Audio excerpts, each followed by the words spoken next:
Hello and welcome to another video. In this video, I want to show you how you can easily create your own private GitLab runners on Ubuntu. If you want to see how, stay tuned.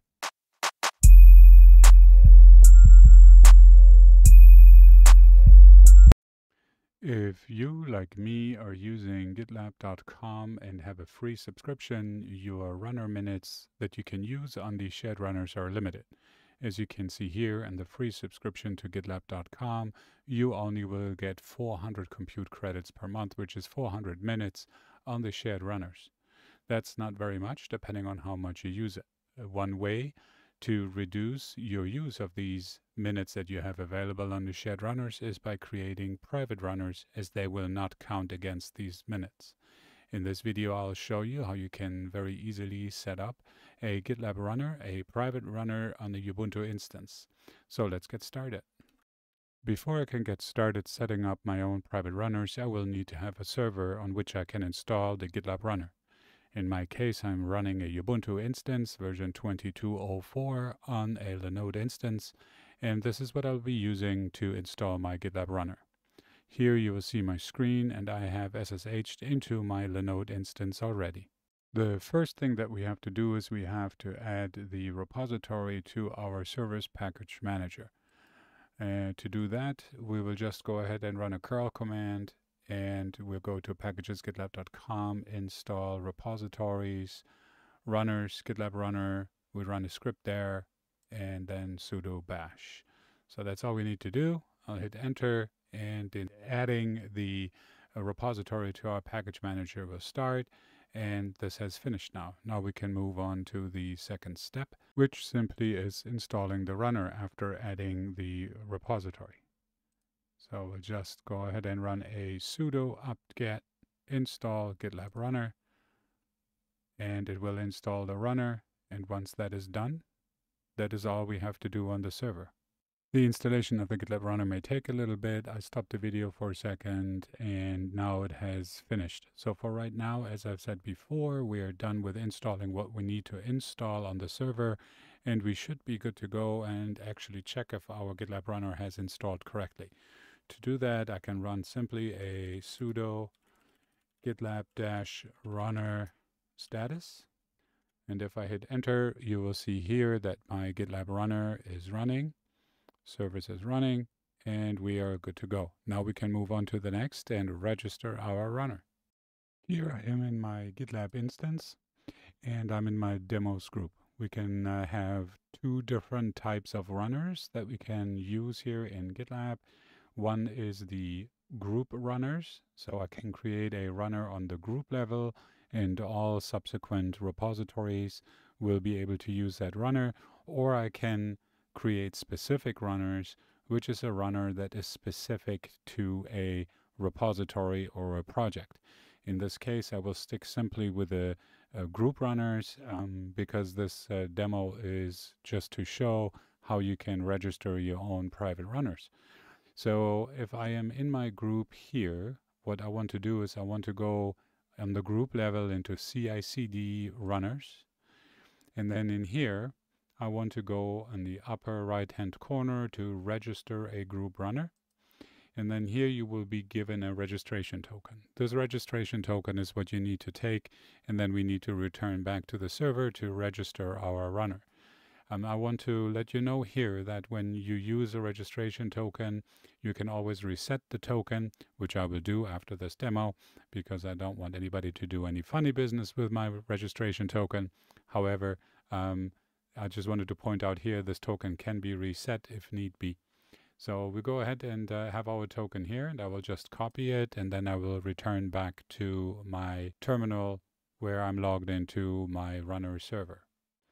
Here I am back in my terminal. I'm logged into my Linode instance where I've just installed the GitLab runner, and now we need to go ahead and we need to register the runner.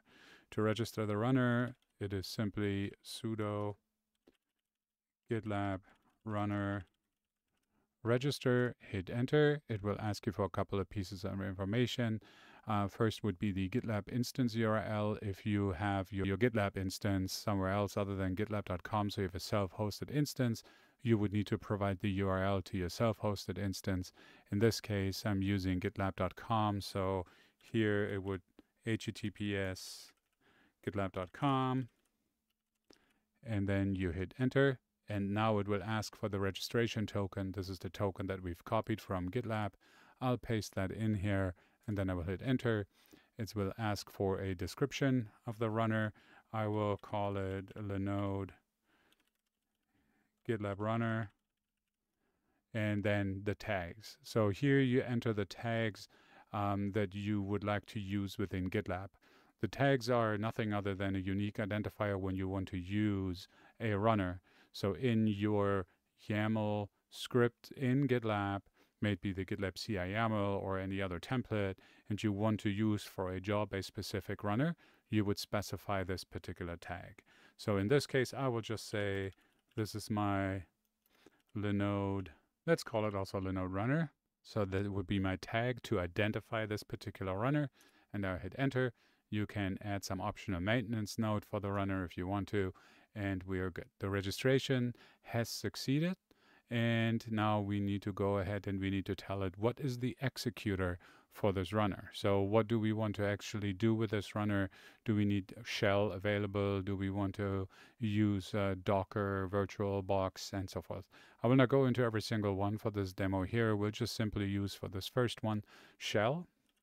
So I'll just type shell in here, and this pretty much will make the runner available in the job, and I can run normal shell commands on my runner.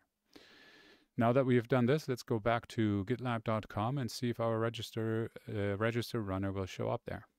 Here I'm back in gitlab.com. I have not refreshed the screen yet, and you see there's no runners right now. If I refresh my screen, here is my runner that I've just registered. And we see here, it is the name Linode Gitlab Runner. And here is the tag that we have specified, Linode-Runner. So what will happen actually now is if I do not specify a tag in my jobs, in my YAML files in GitLab, then it will use these shared runners. If I specify this particular tag, it will pick up this runner.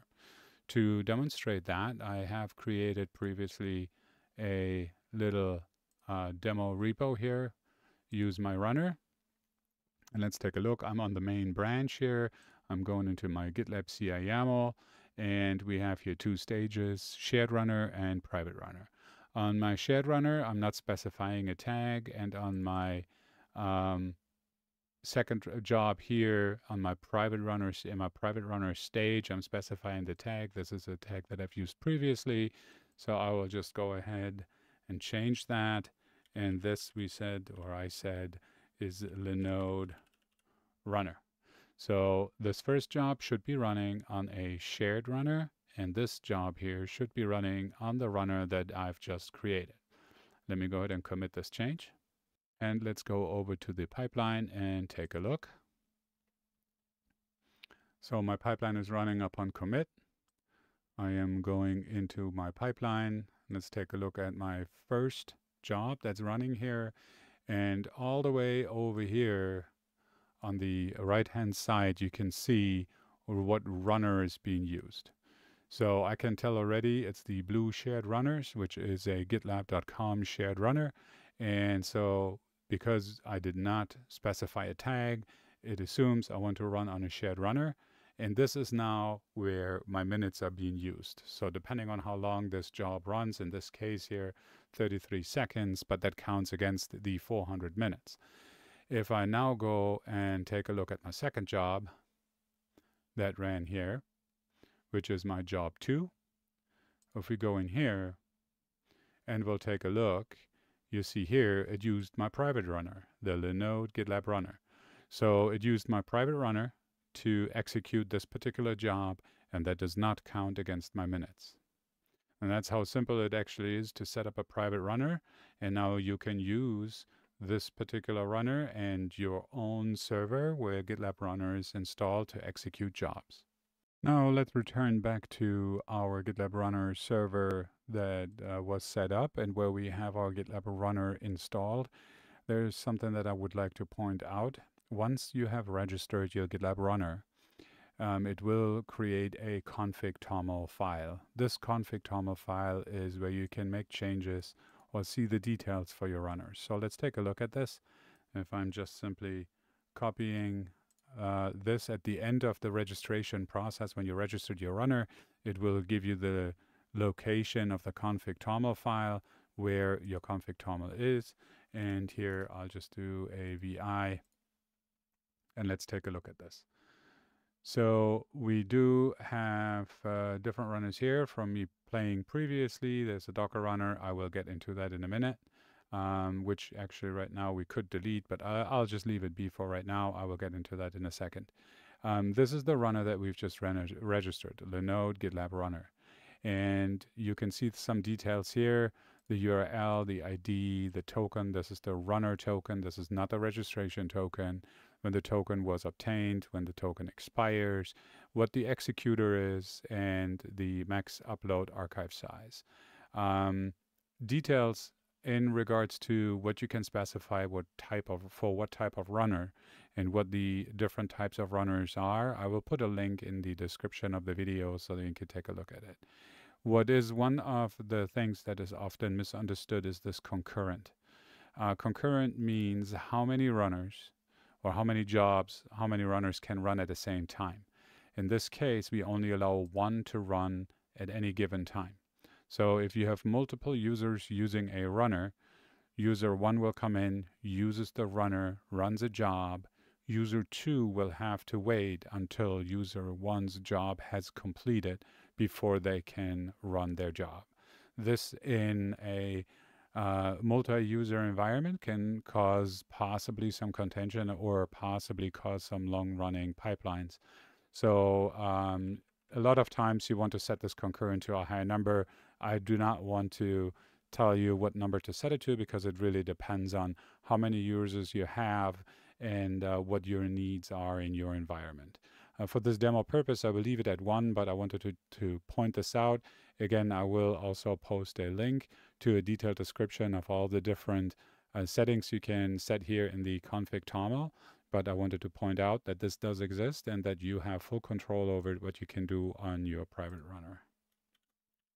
So with that, I would like to go ahead and let's go ahead and create another runner. This is just a shell runner that we have created. So I would like to go ahead and create a Docker runner. Before creating a Docker runner, I want to point out that you will have to have Docker installed. So you need to have Docker installed on your local system.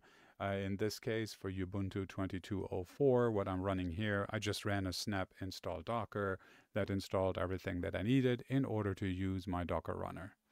So to create a second runner that we want to create here, I need to run another registration. So again, I am in here and I just run a sudo Gitlab Runner register.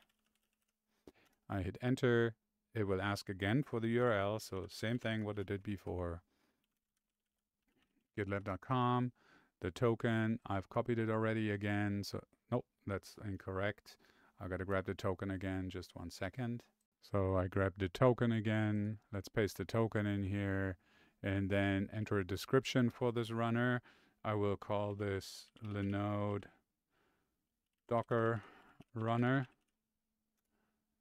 Enter the tags, same thing, Linode Docker Runner.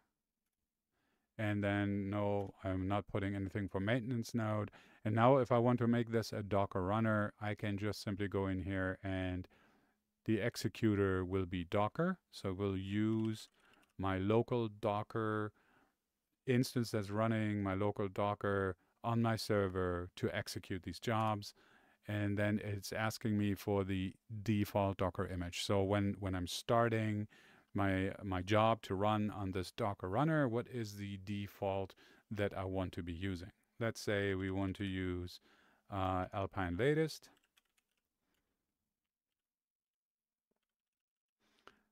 And I'll just hit enter and there is my runner is registered. So let's hop back over to gitlab.com and see if that runner pops up too and if we can use it. Here I am back in gitlab.com. This is the runner that we registered before. Let me refresh my screen. And now I have two runners here. I have my Linode Docker runner, and I do have my Linode runner. So this all looks good. Let's go back to my demo repo that I had set up here, and let's change the tag and see if it picks up that runner. So I'm going to use my runner. I stay on the main branch. I will go in here. I will edit my GitLab CI YAML file, and then in here I said this is the Linode Docker runner. I will commit my changes. And I've made, this is correct. I didn't make a mistake. Let's go to my pipelines. Here's my pipeline running. Let's take a look. First job, as before, should be on a shared runner, which it is. You can see here, it's on a shared runner here on the right-hand side. So this is perfect. Let's go and wait for our next job to run. My job 2, right now it's still running job 1. Once that is finished, it should go to job 2. Takes a while on job 1 here. Oh, it's stuck. Something is wrong. So these are errors that can happen. This job is stuck because one of the following problems. There are no active runners online, no runners for the protected branch, or no runners that match all of the jobs Linode Docker runner. So this is an error that you can incur or encounter. So what we need to do is we need to troubleshoot our runner. So let's first make sure, well, I guess what I wanted to point out here, and it bypassed me, but what you wanted to do here is if a runner is stuck, so the first thing that I would suggest is check the tags. Make sure you have no typos in your tags. And if the tag is okay and it does identify the correct runner, but the job is still stuck, you would need to return back to the server and you would need to troubleshoot there and find out why, for example, a job is not running. This could be resource contentions on the server. It could be missing dependencies. It could be a variety of different things to troubleshoot. Just saying here, first thing is make sure your tags are okay. Go and check that your runner is really registered within GitLab, and then go ahead and troubleshoot on the server. However, in this case, I guess it just took a minute for the runner to really come up and pick up this job, and it in the end did pick up the job. And what we see here, it did start my runner. So you see here, it used my private runner here on the right-hand side. I have my tag here, and you see I didn't specify an image, and it ran on my Alpine latest. It pulled the image, it ran my job 2 running, just a normal echo command. So it runs on anything pretty much that has Linux or Bash. Nonetheless, this proves that this worked just fine. Here I'm back in my terminal, logged into my server. Let's take a look one more time at the config.toml that we have now. After having 2 runners, I cleaned the config.toml up a little bit, so we only have the 2 runners that we've just created, or that I've just created in this demo. Here is my shell runner. So we talked about this one, and now for the Docker runner, things look a little bit different. So what I have in here, I have my runner definition here, my name, URL ID, token, the same thing what we had before with the shell runner. The executor here is different. And then what we have here though is the runners.docker section. And here we can define some other things. You can define here, for example, so the image. If we want to change this, we can change this. We can try this in a second. Privileged, do we want to run it as root or not? Disable entry point, override. So if you can say true here, and then you can override the entry point of an image, for example. Caching, if you have volumes, and so forth. Again, more details for what you can actually specify in the config.toml. I will post a link in the description of the video. Now, as an example here, if I make a change to my config.toml file, let's change this from Alpine to, let's say, Ruby 2.7, just because there was an example before. So if I now go in here, Ruby 2.7, I changed this just in my config.toml file. Now, without doing anything else, let's see if my runner actually will pick up this change, and if when I run my job again, it will automatically apply this different default image that I've now changed. For that, I'll change back to GitLab. Here I'm back in GitLab. Let's run my pipeline. Run pipeline. I'm running it on the main branch.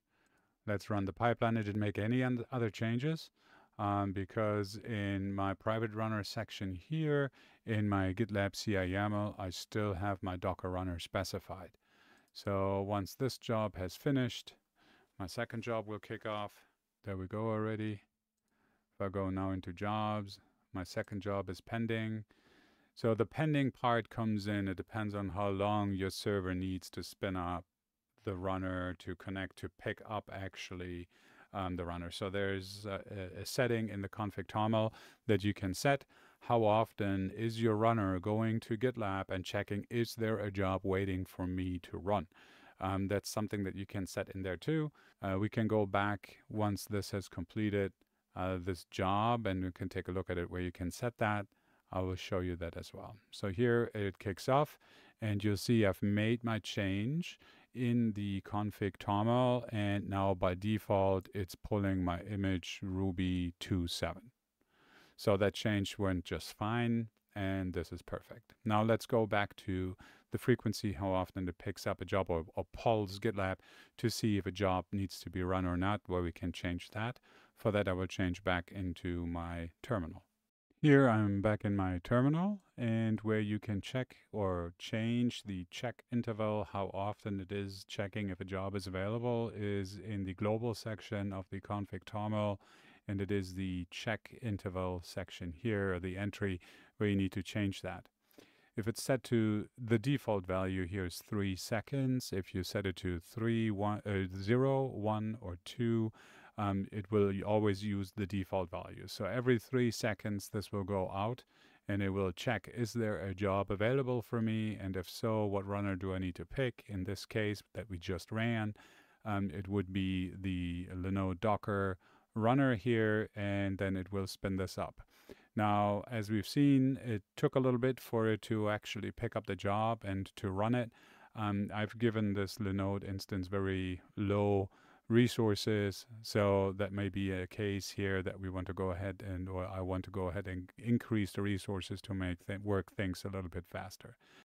This concludes this demonstration of how to create your own GitLab runner, a private GitLab runner on Ubuntu 22.04. I hope you found this video helpful. I do appreciate your time, and I do thank you for watching, and I will see you in the next video.